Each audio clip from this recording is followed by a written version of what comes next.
तर सामनातून महायुती सरकारवर हल्लाबोल करण्यात आलाय।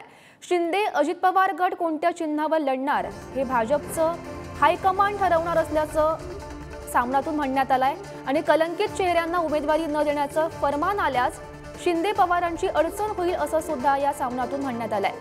तर शिंदे आणि अजित पवारांचे 90% लोक बाद होणार आणि जनता भाजपचा भ्रमाचा भोपळा फोडणार असा सुद्धा हल्लाबोल सामनातून सध्या करण्यात येतोय।